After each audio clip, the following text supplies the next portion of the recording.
अस्सलाम वालेकुम नाज़रीन, उम्मीद है कि आप सब लोग खैरियत से होंगे। कुक रिव्यूज़ में आप सबको खुश आमदीद। तो नाज़रीन, ड्रामा सीरियल दिल तो है में आप देखेंगे कि मौत को अपनी गलती का एहसास हो जाता है। उसे ये हकीकत मालूम हो जाती है कि सब्रीना ऐसी नहीं है। वो अपने बाबा के घर से कैब में ही वापस आई थी। सरमद उसको फॉलो कर रहा था। जब उसे इस हकीकत का अंदाज़ा हो जाता है तो वो उसे माफ़ी भी मांगता है। सब्रीना उसे खुशी खुशी माफ़ भी कर देती है और वो दोनों खुशी खुशी रहने लग जाते हैं। मोहित उसे कहता है, सब्रीना तुम मेरी लाइफ में बहुत इम्पॉर्टेंट हो। सब्रीना, तुम्हें पता है तुम्हारी बदौलत आज मैं दोबारा एक नॉर्मल लाइफ जीने के काबिल हुआ हूँ। अगर तुम नहीं होती तो मैं तो अंधेरे में भटक रहा होता।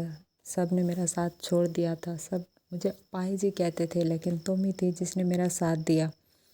मैंने तो उम्मीद ही छोड़ दी थी कि अब मैं कभी चल पाऊँगा भी या नहीं, लेकिन तुमने मुझे चलना सिखा दिया और ये सिर्फ़ और सिर्फ तुम्हारी केयर की वजह से हुआ है। और आज मैं अपनी टांगों पे से सलामत खड़ा हूँ और चल पा रहा हूँ। इसलिए मैं सारी ज़िंदगी तुम्हारा एहसानमंद रहूँगा और तुम्हें छोड़ नहीं सकता।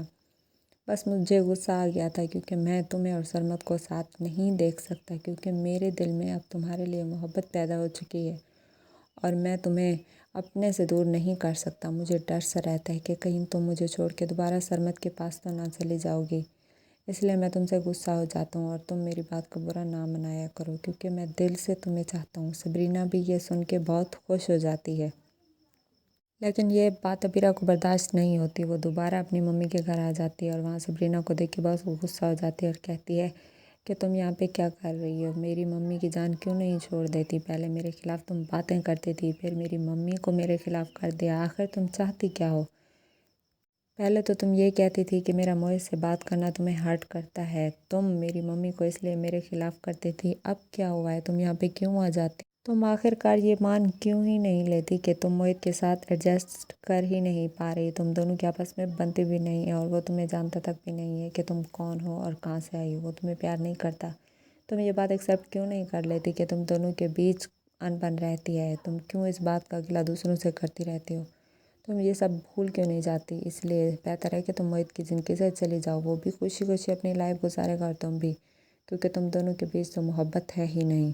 तो वह कहती है कि आप ही, मैं और मोहित खुशी खुशी रह रहे हैं, लेकिन ये बात आपसे बर्दाश्त नहीं होती, क्योंकि जितना मोहित को मेरे करीब करने में आपका हाथ है, उतना ही मोहित को मुझसे दूर करने में आपकी जो एफ़र्ट्स मुझे नज़र आ रही हैं वो मैं देख रही हूँ। क्योंकि सरमद ने मुझे सारी बातें बता दी हैं। उसने ये भी बता दी है कि उसने यूँ नहीं, जो वो मुझे मिलने आया था सिर्फ़ और सिर्फ आपकी बात मानी थी, क्योंकि आपने उसे कहा था कि हम दोनों की अब बिल्कुल भी नहीं बनती और आप और मोहित दोबारा से शादी करने वाले हैं और वो मुझे छोड़ देंगे। इसलिए वो मुझे वहाँ मिलने आया था और हम दोनों के दरमियान दूरियाँ सिर्फ़ और सिर्फ आपकी वजह से, नहीं तो हम लोग अलग ना होते। इसलिए मैं आपको कभी माफ़ नहीं करूँगी, क्योंकि ना तो आप दूसरों को खुश रहने देती हैं, ना ही खुद खुश रहती हैं। जो दूसरों की खुशियाँ छीन लेते हैं वो लोग भी कभी खुश नहीं रह पाते, क्योंकि मफ़ात अमल एक ना एक दिन लौट के ज़रूर आता है। आपके साथ भी ऐसा होगा। इसलिए बेहतर है कि अपनी लाइफ में भी खुश रहें और दूसरों को खुशी से ज़िंदगी जीने दें और हमारी लाइफ में और प्रॉब्लम्स ना पैदा करें। बेहतर होगा यही, आपके लिए भी और मेरे लिए भी।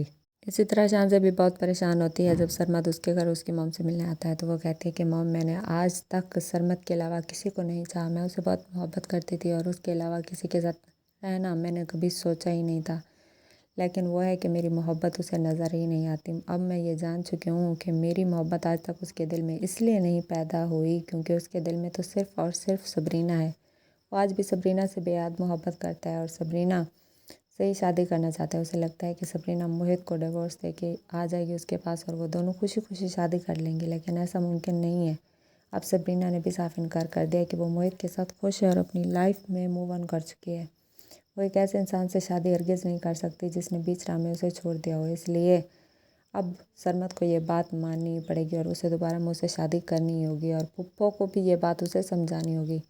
लेकिन उसकी माँ उसे बहुत समझाने की कोशिश करती हैं कि बेटा भूल जाओ ये सब कुछ, अब तुम लाइफ में भी आगे बढ़ जाओ, तुम्हें बहुत अच्छा लड़का मिल जाएगा जो तुमसे मोहब्बत करेगा और तुम्हें खुश रखने की पूरी कोशिश करेगा, क्योंकि ऐसे इंसान के पीछे तुम अपनी लाइफ वेस्ट कर रही हो जो तुम्हें इज़्ज़त तक तो दे नहीं सकता, ना ही तुम्हारी रिस्पेक्ट करता है, ना ही तुम्हें खुश रखने की कोशिश करता है। इसलिए बेहतर है कि तुम उसे भूल जाओ।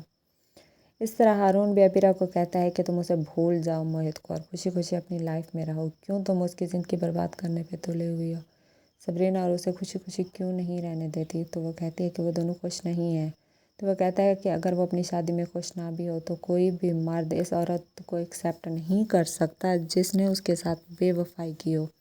वो तुम्हें कभी कबूल नहीं करेगा क्योंकि तुम एक ऐसी लड़की हो जो कि खुद गर्ज हो, सिर्फ अपने मफाद के लिए काम करती हो और तुम्हें किसी के वफा नज़र नहीं आती। इसलिए वो तुम्हें कभी भी अपनाने को तैयार नहीं होगा। इसलिए बेहतर है कि तुम उसे भूल जाओ और अपनी लाइफ में खुश रहो।